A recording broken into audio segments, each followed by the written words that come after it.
এই দেশের স্বাধীনতা, আমাদের জাতিসত্তা, আমাদের অখণ্ডতাকে রক্ষার প্রয়োজনে হাদির মতো এই সংগ্রামী মৃত্যুঞ্জয়ী বীরের বেঁচে থাকা প্রয়োজন। হাজার হাজার কোটি টাকার বেতন নেবে, সুযোগ সুবিধা ভোগ করবে, গাড়ি বাড়ি ভোগ করবে, আর আমার সমাজের শ্রেষ্ঠ সন্তানদের জীবনের নিরাপত্তার তথ্য দিতে ব্যর্থ হবে, তাদের এখানে চাকরি করার কোনো অধিকার নেই।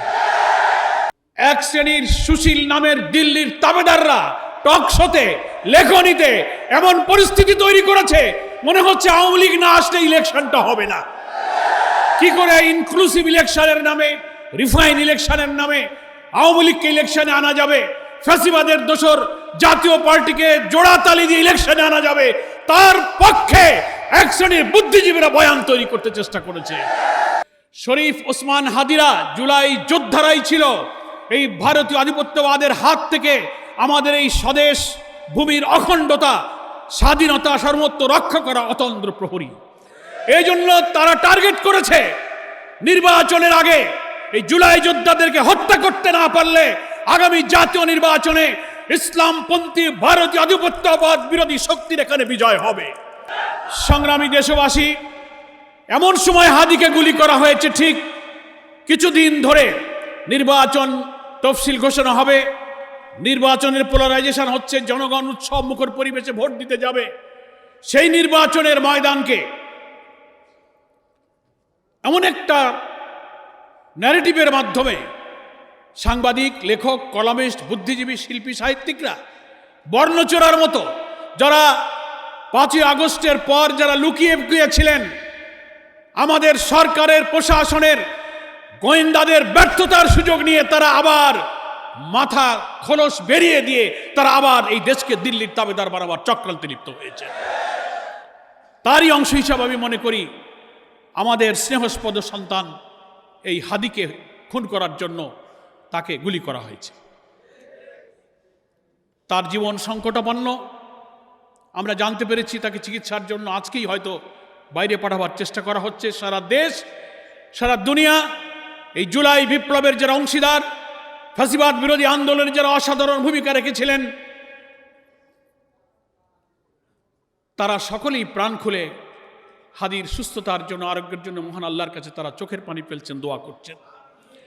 আমরা আল্লাহর কাছে আজকের এই আলোচনা সভায় দোয়া করছি ভারতীয় আধিপত্যবাদ বিরোধী দেশপ্রেমিক যে শুধু নিজের জন্য নয়, দেশের জন্য এবং প্রত্যেক ফ্যাসিবাদ বিরোধী রাজনৈতিক শক্তিকে এই ন্যারেটিভ দিয়ে একটি জুলাইয়ের চেতনায় ঐক্যবদ্ধ রাখার জন্য সে অকুতোভয় সংগ্রামী বার্তা ছড়িয়ে দিয়েছিলেন।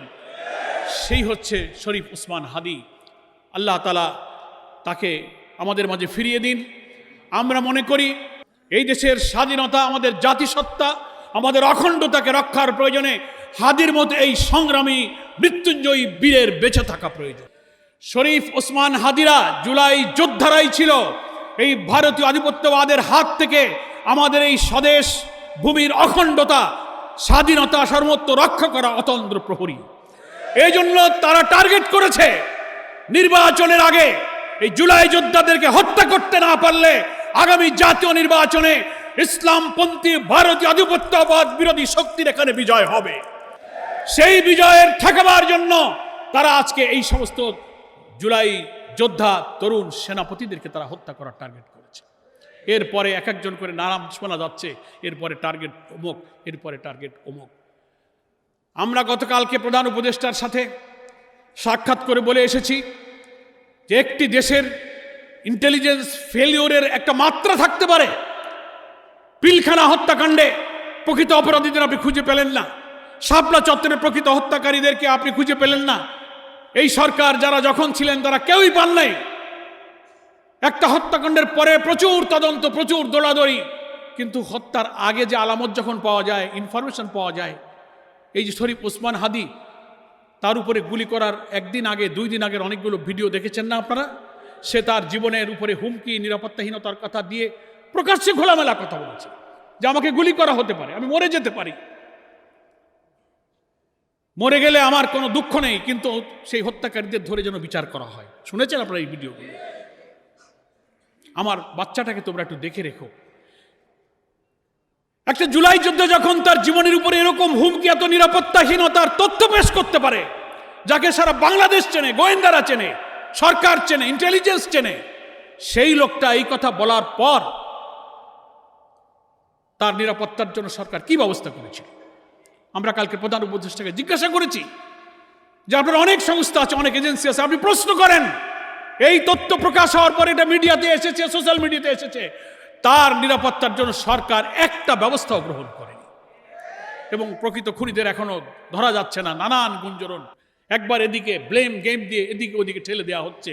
তার অর্থ হচ্ছে যে সমস্ত বুদ্ধিজীবী, সাহিত্যিক, সাংবাদিক, কবিরা সোশ্যাল মিডিয়া, বিভিন্ন কর্পোরেট হাউসে বসে, টেলিভিশনে, টক শোতে আগামী জাতীয় নির্বাচনের আগে বাংলাদেশের রাজনীতিকে আবার ভারতের কোর্টে ফেলে দিতে চান, এ সব কিছুই তাদের ষড়যন্ত্রের অংশ।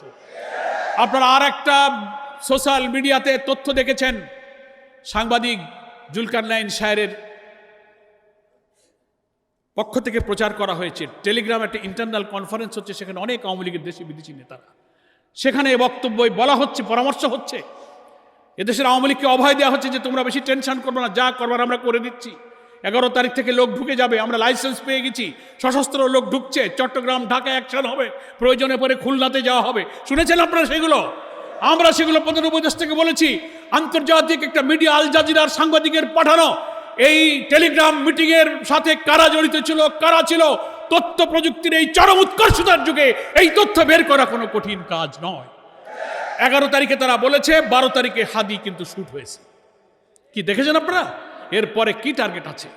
এত কিছু পাওয়ার পরও যে দেশের গোয়েন্দা সংস্থা হাজার হাজার কোটি টাকার বেতন নেবে, সুযোগ সুবিধা ভোগ করবে, গাড়ি বাড়ি ভোগ করবে, আর আমার সমাজের শ্রেষ্ঠ সন্তানদের জীবনের নিরাপত্তার তথ্য দিতে ব্যর্থ হবে, তাদের এখানে চাকরি করার কোনো অধিকার নেই।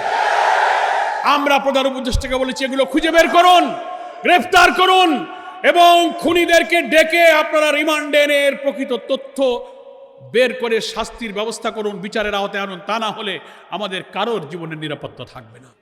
আগামী নির্বাচনে 300 আসনে যারা প্রার্থী হবে তাদের জীবনও তো ঝুঁকির মধ্যে পড়েছে, নাকি বলেন? সেজন্য আমরা সরকারের কাছে বলবো, সরকারের যারা ল এনফোর্সিং এজেন্সি আছে তাদেরকে বলবো, যারা ইন্টেলিজেন্সের অনেক সংস্থা, আপনার এনএসআই আছেন, ডিজিএফআই আছেন, ডিবি আছেন, এসবি আছেন, প্রচুর ইন্টেলিজেন্সের ব্যবস্থা আছে। আমরা শুনি কি এক মহা কাজ কারবার, আপনাদের কত যন্ত্রপাতি রাশিয়া, ইউরোপ, আমেরিকা থেকে আনেন আধুনিক। লাভ কি? এগুলো অনেক কি করলেন এ পর্যন্ত? আপনি দেখান স্বাধীনতার 54 বছরে আপনারা কোন সরকারি তার এই গোয়েন্দা কার্যক্রম, অত্যাধুনিক ইনস্ট্রুমেন্ট, হাতিয়ার, ইকুইপমেন্টস, লজিস্টিক সাপোর্ট ব্যবহার করে জাতির নিরাপত্তা একটা দায়িত্ব আপনারা পালন করতে পারেন? কি করতে পেরেছেন? আওয়ামী 16-17 বছরে খুনি হাসিনা, ফ্যাসিস্ট হাসিনা, এইসব গোয়েন্দাবাদীর হাজার হাজার কোটি টাকা নাজান প্রজেক্ট এনে ইসলামপন্থী আলেম ওলামা, পীর, মাশায়েখ, দিনদার, স্কলার, ইয়াং তরুণ ছেলেদেরকে ধরে নিয়ে জঙ্গি বানিয়ে তাদেরকে আটকে রেখে তাদেরকে আপনারা হত্যা করেছেন।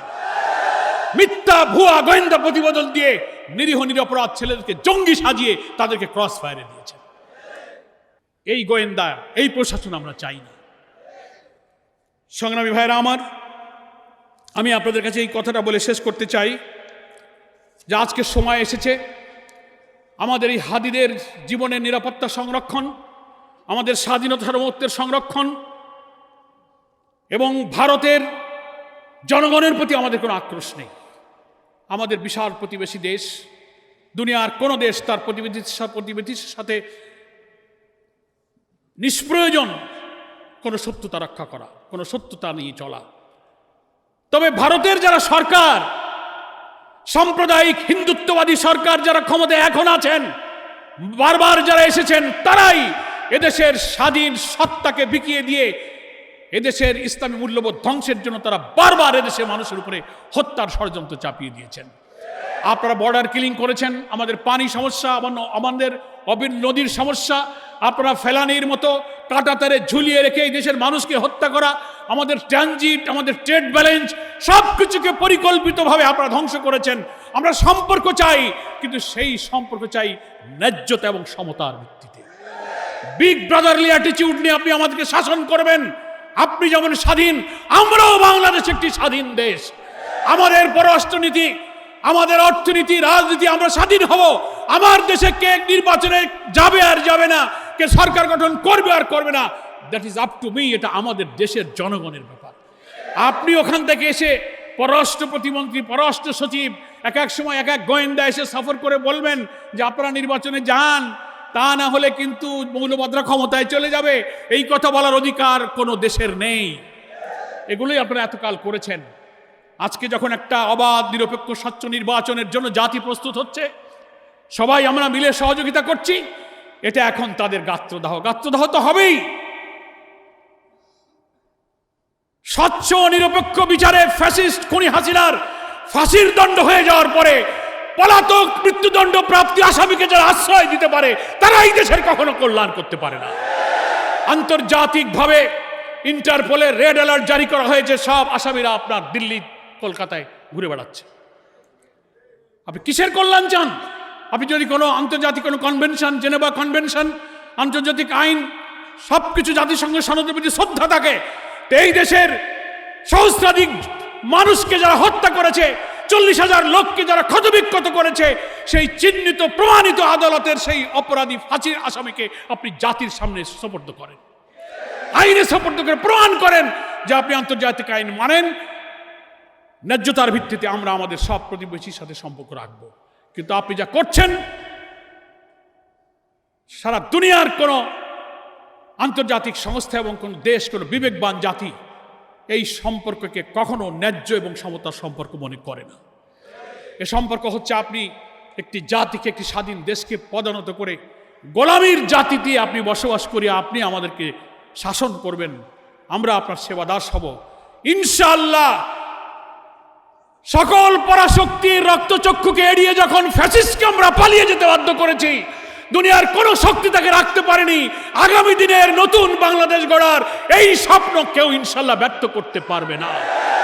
বাংলাদেশের 18 কোটি মানুষ একটি অবাধ, সুষ্ঠু, নিরপেক্ষ নির্বাচনের মধ্য দিয়ে বাংলাদেশ জামাত ইসলামীর সংগ্রামী আমির ডাক্তার শফিকুর রহমান জাতিসত্তা রক্ষায়, নতুন দেশ নির্মাণে যে জাতীয় ঐক্যের ডাক দিয়েছেন, সেই ডাকে জাতি আজ ঐক্যবদ্ধ হয়েছে। গ্রামে গ্রামে নতুন বাংলাদেশ গড়ার জন্য জোয়ার তৈরি হয়েছে। সেই জোয়ারে সামিল হওয়ার জন্য আমি বাংলাদেশের মানুষের প্রতি আহ্বান জানাই। আমাদের প্রিয় সন্তান তুল্য শরীফ ওসমান হাদির খুনিদেরকে অবিলম্বে খুঁজে বের করে আইনের আওতায় আনতে হবে, তার সুচিকিৎসা করতে হবে। আর যেন একটি প্রাণ না যায়, আর যেন কোনো জুলাই যোদ্ধা, দেশপ্রেমিক, আধিপত্যবাদ বিরোধী সৈনিকের উপরে আক্রমণ না হয়, এ ব্যাপারে আমাদের সরকারকে কঠোর নজরদারি করতে হবে। তা না হলে এই জাতি, যে শেখ হাসিনাকে মনে করেছিল মানুষ একে কেউ সরাতে পারবে না, লৌহ মানবী, কোন লৌহ মানবীতে কাজ হয় নাই, দুপুরের খাবার রেখেই পালাইতে হয়েছে। তো আপনার সেই তুলনায় কিচ্ছু না। এই জাতির যদি অস্তিত্ব না থাকে, এই জাতি কারো অস্তিত্ব বরদাস্ত করবে।